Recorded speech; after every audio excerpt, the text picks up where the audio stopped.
Mardi 1er juin, bienvenue, c'est l'heure de l'information. Merci d'être des nôtres sur RTI 1. La fourniture de l'électricité connaît des perturbations en Côte d'Ivoire. 3 semaines après le démarrage du programme de rationnement, la compagnie ivoirienne d'électricité CIE fait un réajustement. Les créneaux horaires initialement établis sont réduits. Voyons tout cela avec Jean-Louis Bango. Des quartiers programmés qui n'ont pas été rationnés, d'autres rationnés mais qui n'ont pas atteint leur limite de rationnement avant le retour de l'électricité. C'est en substance le bilan de 3 semaines du programme de rationnement dressé par la compagnie ivoirienne d'électricité CIE, un programme qui a parfois été faussé par des aléas techniques.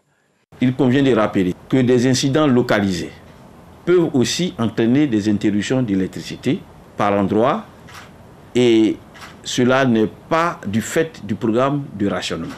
Dans ce cas, ce que nous faisons, nous tenons à la disposition de notre clientèle une communication pour les informer sur le traitement de cet incident. En clair, pour les informer sur l'heure à laquelle les travaux de réparation vont se terminer et qu'ils auront l'électricité en bonne et due forme. Des aléas qui amènent la compagnie à réajuster le programme de rationnement, notamment à l'endroit des industriels. Nous sommes quotidiennement en contact avec ces industriels pour essayer de réduire l'impact, dans la mesure du possible, des programmes de rationnement sur leur activité. Alors, pour ces industriels, nous avons établi un premier programme, mais ce premier programme a subi de nombreuses adaptations avec les organisations des industriels elles-mêmes au sein d'un comité de veille qui a été mis en place par le gouvernement. Globalement, sur les 3 premières semaines, le programme de rationnement aurait effectivement touché environ 10% des clients de la compagnie ivoirienne d'électricité. La Côte d'Ivoire possède le réseau routier le plus diversifié et le plus dense de toute l'Afrique de l'Ouest. Un avantage qui a permis le développement du transport marchand avec 7 à 12% du PIB sur la période 2012-2019. Mais ce secteur se retrouve menacé par l'avènement des dodanes ou ralentisseurs survenus du fait de nombreux accidents mortels dans les agglomérations.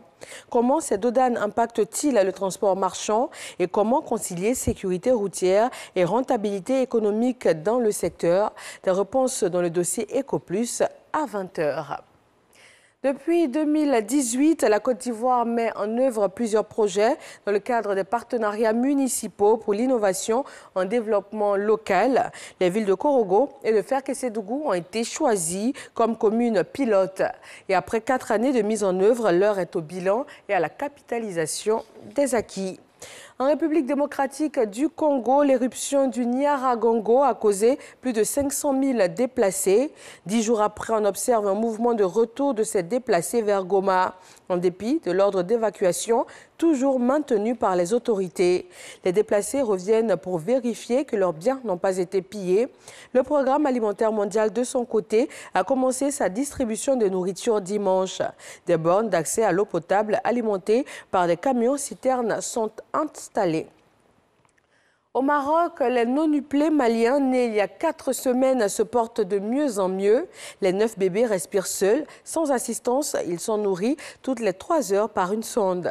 Cette naissance multiple reste exceptionnelle puisque c'est la première médicalement enregistrée dans le monde. La maman, une malienne de 25 ans, avait été transférée fin mars au Maroc pour être prise en charge.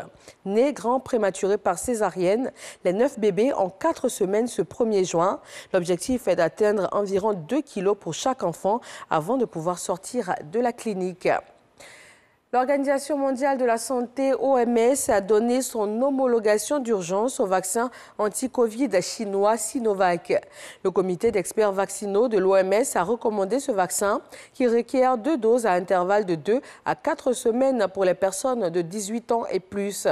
L'efficacité du Sinovac est de 57% pour prévenir les cas de Covid-19 symptomatiques, mais de 100% pour éviter les cas les plus graves et les hospitalisations sur les populations étudiées. L'efficacité pour les plus de 60 ans n'a pas pu être évaluée pour l'instant. Et puis en Syrie, plus de 500 000 morts ont été recensés en une décennie de guerre. L'Observatoire syrien des droits de l'homme a établi ce nouveau bilan pour le conflit syrien et précise que l'écrasante majorité des décès s'étale entre fin 2012 et fin 2015. Le conflit a été déclenché en 2011 avec la répression de manifestations pro-démocratie par Damas et impliqué de multiples acteurs régionaux et grandes puissances, jetant sur les routes de l'exil des millions de personnes. C'est tout pour ce bref point de l'actualité. Merci de toujours nous suivre sur RTI 1 et je vous retrouve avec grand plaisir à 20h.